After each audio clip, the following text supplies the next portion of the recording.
And I think actually that leads me to my next question, where we'll start with Nicole for this one. In the world of art, no matter what it is, cinematography, photography, it can be unstable sometimes. What is your advice for... What is your advice? Sorry, I'm sick, by the way, guys, so I apologize for my very annoying voice right now. But what is your advice for getting into the arts and dealing with when times are really slow and you're not getting the calls or the emails or bookings are far in between? How do you cope with that? Yeah, so thank goodness I have the TikTok side, to be honest. I think diversifying your skill set is the coolest and most financially intelligent thing that you could probably do in this industry, because if you are only a second AC, you should probably be in the union. You will get consistent work if you're a second AC. But if you are an independent second AC, from my personal experience, I don't know how you would do it. That's commendable, but also very scary. Because you have a crazy flux of work coming in. Summers for us are super crazy. Kylie's chilling in the summer. She's super busy in the winter. So it's you have different niches that are busy during different times. And then if you are in a certain niche and you're not that busy, what do you do? So there's a lot of time, there's the B word, burnout, that is a very scary topic to talk about, but when you get into your really busy seasons, you can sometimes overcommit, and then when you get into the low seasons, mentally you're what am I doing with my life? Should I be here, And so you start questioning with your workflow, why am I not getting reached out to? So in order to diversify your skill set, if I am not only a cinematographer, I'm going to start producing. I'm going to start doing stuff that I can put my hand in multiple buckets to stay afloat, because I am independent, I have my own production company, and that way I am sort of trying to remain stable. I'm trying to create that stability on my own. But yeah, all of us can probably attest to that. It's crazy. It can be so chaotic. You can have literally, Kylie, you were just saying, I shot 3 times in a day last week, and then, some weeks you're just I guess I could brainstorm on my mood boards now, on your personal projects. So that's kind of the time that you can take as well. I mean, if those jobs are well paying, and which is great if they are, take that lull and take the downtime to invest into your own projects. So yeah. Thank you. Yeah. Thanks. I'll pass this question on to Kylie and how you cope with the slow times and the fast times. Yeah, it took me a lot of learning. I think the pandemic was a real advocate for making me slow down. And thankfully I met a partner at the time who was I like my weekends. And I'm good, I film all weekends, so deal with that for a bit. Yeah, I was kind of just go for a lot of the time. But yeah, after that, I left TFC mainly for that reason, because I wanted my weekends back. I missed a lot of family events, a lot of friend events. So yeah, so that kind of ended my time there. But the way I deal with it is I mostly just say yes to everything in the winter, because I know in the summer I'm going to be pretty slow. But to what you said, Nicole, I think it's time for me to start doing more spec work. Just because, yeah, I just need to do something for myself for once, and hopefully get some more work from that. Awesome. And for people in the crowd who might not know what spec work is, do you want to just touch on that? Yeah, I feel, so spec work is basically, you have an idea that you want to do, you kind of fund it yourself, and you just crew it up, and hopefully whoever or whatever story you're trying to tell, or what brand you're doing the spec work for, likes it enough that maybe they'll hire you in the long run. So that's kind of the short form. There's good. Most of them are low budgets. Or no budget. Or no budget. Yeah. Sophia, would you like to answer the question? Sure. I think that all the ladies said it best in terms of this is not a regular job, not a regular industry. So there's going to be months where you're literally shooting every single weekend and you're close to burning out. But then there's some times where you'll be a month without maybe doing a lot of work. So that time for you is, yes, to relax and reset, but also get out there, start pitching, start collecting people's emails, start reaching out to whatever EP you know in the industry, reach them out, offer your job. And that's what you can do in terms of being able to fill in those gaps. Thank you, awesome. And I'm going to pass on the next question to Ashley. Who is a woman in your life that made an impact on your life? Okay, so that was also one of the questions we got in the email. And for me, I found that to be probably the hardest question, just because I'm affected by so many women in my life. And then I feel like if I was to answer that, I would be leaving out a bunch. But I guess in this case, I have to just shout out my mom.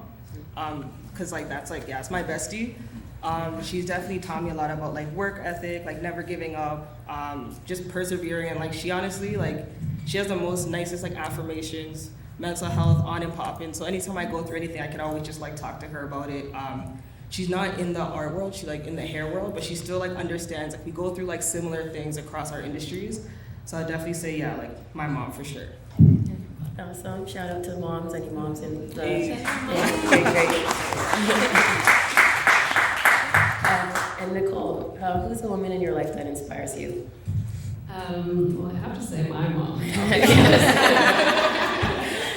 Probably a disservice. Yeah, so two people come to mind because I started in the sports world. This actually is someone who isn't in the cinematography space, but I don't know if any of you guys know Valentina. Any hands? Yeah, nobody. Crazy. That's okay. She is a NBA photographer, and when I was shooting basketball, I remember seeing Valentina on the sideline. She's this blonde girl, just both dual cameras, and I was like, what? She's shooting these 7-foot sick. I want to do that. And so that's a perfect example of how, I genuinely don't know if it wasn't for her that I would be here, because she really was she was an example of what it looks like to work in the industry. I was like, oh, okay, if she can do it, I can probably do it too. So that's one person. And my second person is actually Kylie. It's so cute, full circle moment that we're here, but I literally, when we were back there, I scrolled through our Instagram DMs, because I was like, how did we meet? And I actually DM'd Kylie in 2021 because I saw her with a Alexa Mini. I don't know what your holding was, whatever it was big. And I was like, oh, she means business. And she was probably doing something within sport too. She's obviously in the sport world too, so I saw a lot of me and her, and I was like, if she can do it, I can probably do it too. So I messaged her and I was like, hey, I genuinely was I said something along the lines of, it's really inspiring to see a female hold that shit. That's heavy stuff. And I just ergonomically, physically didn't know if I could do it. But here we are, so love you. But yeah, those are my two people. That is so sweet, and I'm so glad to have both of you on the panel today. I love full circle moments, my favorite moment, literally. And I think I want to also just let the crowd know, yeah, these are huge cameras that you guys are operating, and they come with a lot of weight. I've tried to carry them on some occasions, and I can never fully lift it past my knees. So what you guys are doing is it's not, I don't want to say it's incredible, it's not impossible or anything like that, but it is very inspiring, and it shows that women can lift 20 kilogram cameras and and operate them in ways that not many people can.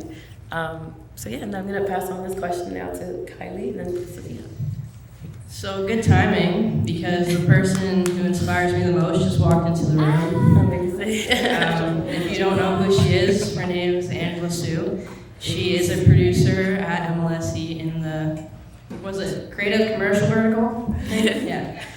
It was just funny because when her and I first met, we were kind of like low the totem pole. Her and I were both shot listing for our doc shows at the time. And we would constantly go for lunches together and be like, you know what, we should be doing the doc shows. We should be doing this. We were just always talking about our hopes and dreams. And that girl right there, she was like, Kylie, you're so talented at what you do. Make a demo reel, I'll help you get it out. Because if you don't know her, she talks to anybody, and her connections are actually insane. So I just doubled down. I'm like, okay, I rented a Blackmagic camera one weekend. I went to all my local sports teams, and I filmed. I put out a demo reel that weekend, and yeah, kind of the rest is history, but she's a huge advocate for BIPOC community and women in film and television and sports. So yeah, she's definitely one of the big inspirations of my life, and super glad I can call her best friend.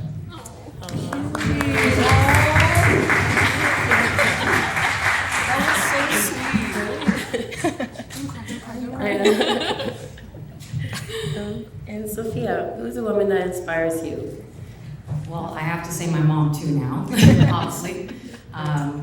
But obviously having someone around your close friends, family that gives you that support is very important. Even if it's just a friend, you might not have your family close to you. Surround yourself with people that want to push you forward. And in terms of filmmaking, it wasn't someone that was in cinematography, but she was actually my professor at George Brown. Her name is Samantha Coyle. Check out her work, she's amazing. She's been teaching at George Brown for a couple of years, so if you ever are interested in taking a course, go with her. And I just remember walking in that class, and it was the first week of university. You have no idea what's going on. You just, first couple classes, just, okay, that's a guy, that's another guy, this is an old guy. And I walked in this class, and I saw this stunning, strong, beautiful young woman. And she was just so knowledgeable. And I know it was a directing class, it wasn't cinematography, but it made me want it even more. I was so hungry for it that I would literally beg her every class and be like, hey, look at my work, look at this, look what I made yesterday. Obviously it was all not really good at all, but she saw something in me. And as soon as I graduated, she gave me the opportunity of shooting my first short film with her. And I was like, oh my God, this is a real sound. But yeah, she really pushed me. I don't know if I would also be here if it wasn't for her. Yeah. And last but not least, I just want to shout out to my business partner, Abigail. She always inspires me every day. She's an amazing director, but also a production designer, and she's the one that keeps me sane. So. Okay. Awesome, thank you.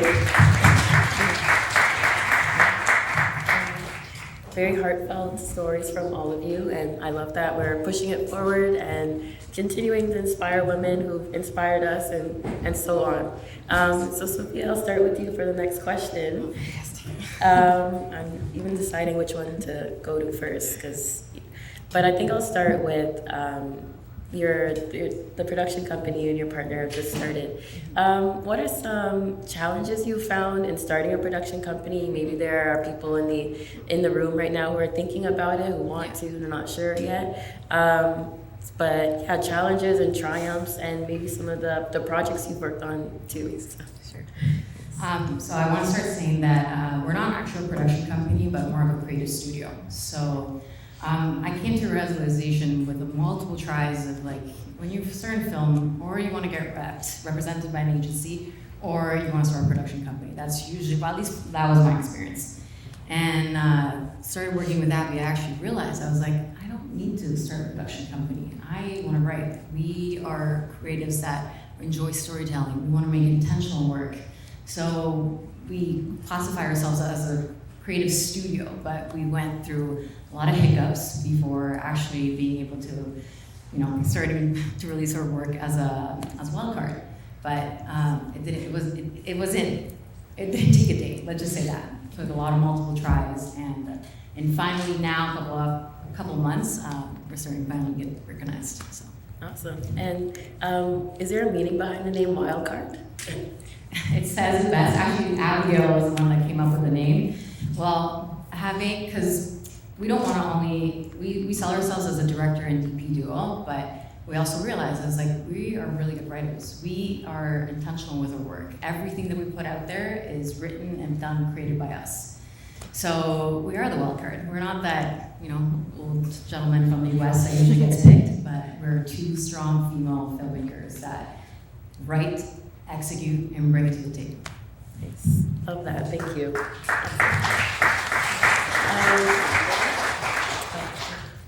And I'll jump to Ashley now. What is the project you're most proud of? Okay, that was also on the list. But this one was a little bit hard because I guess it's not even a project right now that's like really public facing.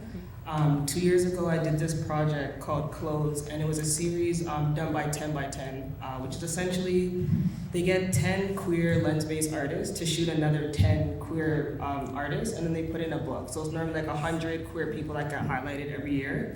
But 2 years ago, they actually introduced video.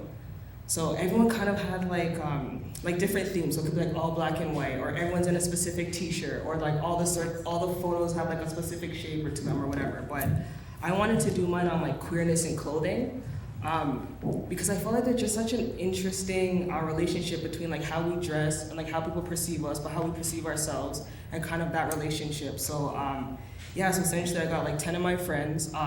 My friend who's here, Rook's in the back, she actually has a studio that she let me shoot it in, 21 hours. It was just me, a sound person, and then my friend Yara, who did like all the art department, and it was just like basic interview setup, but I had like people get 5 of their favorite outfits and I hung them on chains and like behind them.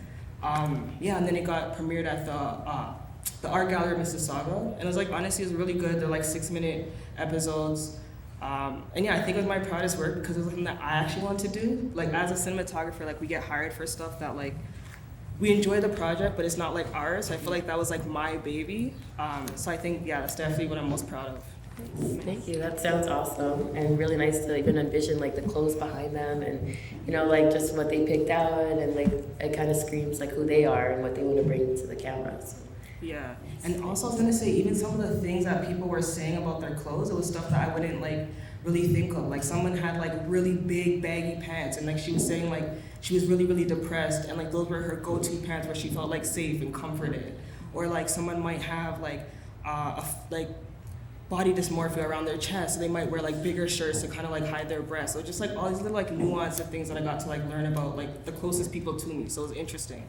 Oh, that's great. And I'm loving that they shared that. And I think the best part about storytelling is vulnerability. And so as cinematographers, when you're able to like bring that out of your subjects and your actors, allowing them to be vulnerable with you in front of the camera, I think that's like where the magic really happens. So it's awesome. And Kylie, what is the project you're most proud of? Definitely probably being the lead cinematographer for Toronto FC's behind the scenes documentary, All for One. It was kind of a journey to get there, to be the lead cinematographer. I started as a shot lister in 2016, and that went all the way until 2018. I had to wait my turn, had some other guys come and beat me to the punch, even though I thought I was ready. But in 2019, they finally gave me the go-ahead, even though it was kind of iffy, because I was the first female cinematographer ever to do it in MLSCs.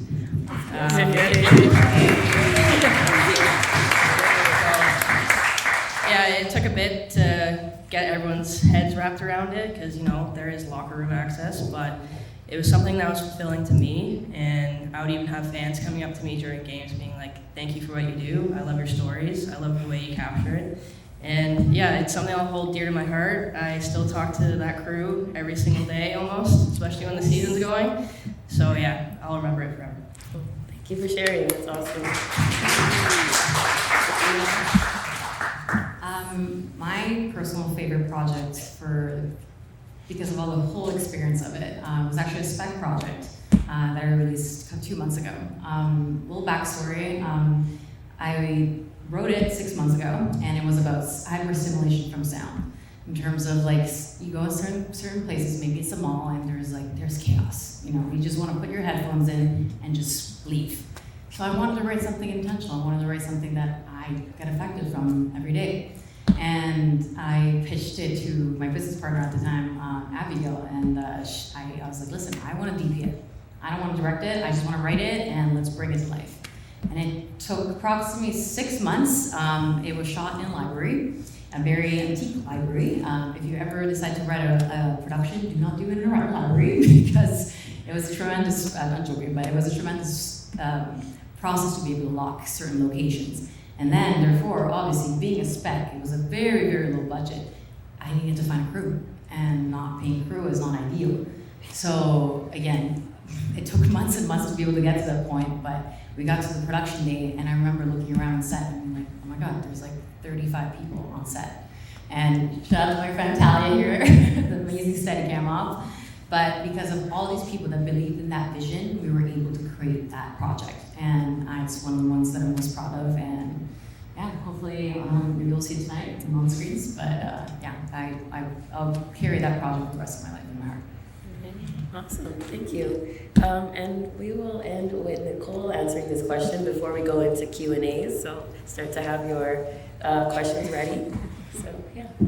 Yeah, I guess the question is the most project you're most proud of. Most proud of, yeah. I am definitely the most proud of.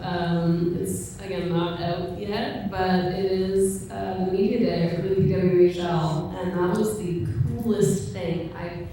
Someone that came from the sport world to be able to shoot the first media day for the PWHL, I was like, what is my life right now? This is like the coolest thing. Like, one, to get paid to do what you want to do, like that is also really cool. Number two is seeing all these women that, I don't know if anyone knows, the PWHL is the Professional Women's Hockey League, and it's like the first league for women professional hockey players. Like, I don't know why they didn't call it like the WHL or like the WNHL. You know, like WNBA and the WNHL, but anyway. So, talking about the yeah, that was the coolest thing because all of these athletes are Olympians. They're so talented, and so many of them were like, oh my God, we're doing a media day? Like, this room looks so well lit, and it looks beautiful, and like all these cool cameras, and like it was their first time experiencing this much media. And like for women in sport to get those crazy cool media days are so rare. So I was just like so incredibly grateful and humbled to even like have a shot at that. Shout out to Juan, who's the creative director. I know Jess is here. She was also part of it.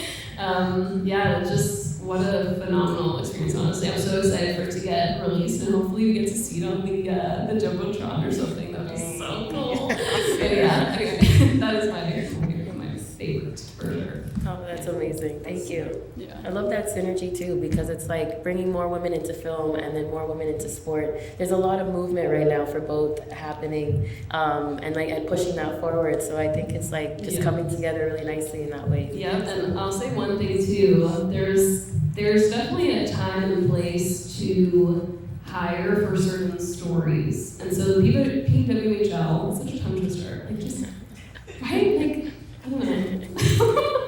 WNHL, it just makes more sense.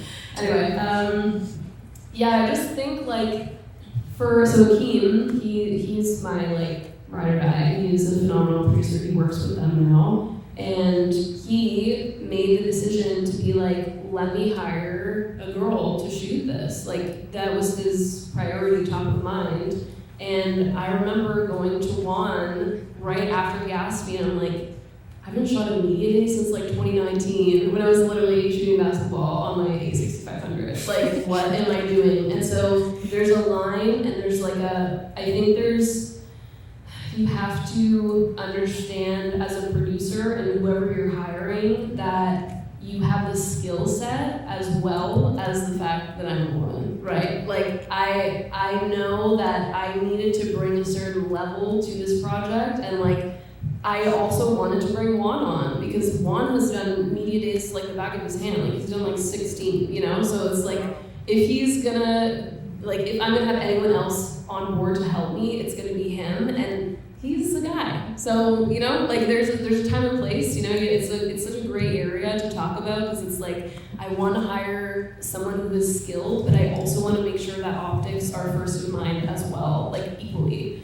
So I was, again, super grateful for that job, but it's cool when, you know, women have the opportunity in sport to do something like this, but then you actually have the crew to back up what you're saying, you know? Like if you're doing a women's campaign, think about your group. Like, just, you know, if I'm gonna see another women's campaign and the credits are just, it doesn't, I don't know, it doesn't hit right, especially for us, because we're the ones that we see it. Like, you know, the general public doesn't see it, but when we see the credits, we're like, that hurts. Like, you know, because there's so many talented women that you can hire, so.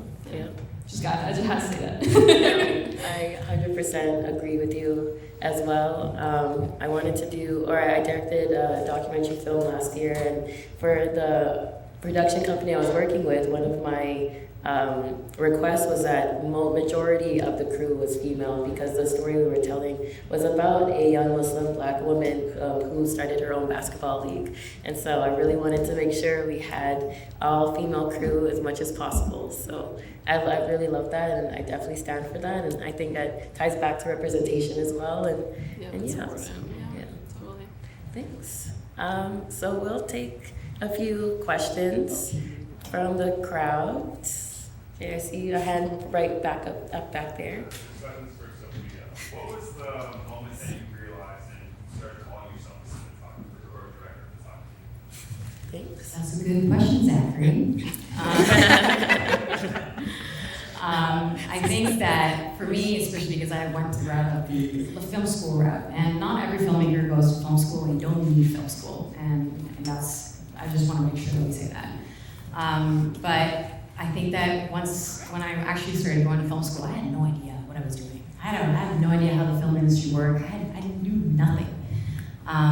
But I knew that I wanted to make the transition from becoming a videographer to a cinematographer.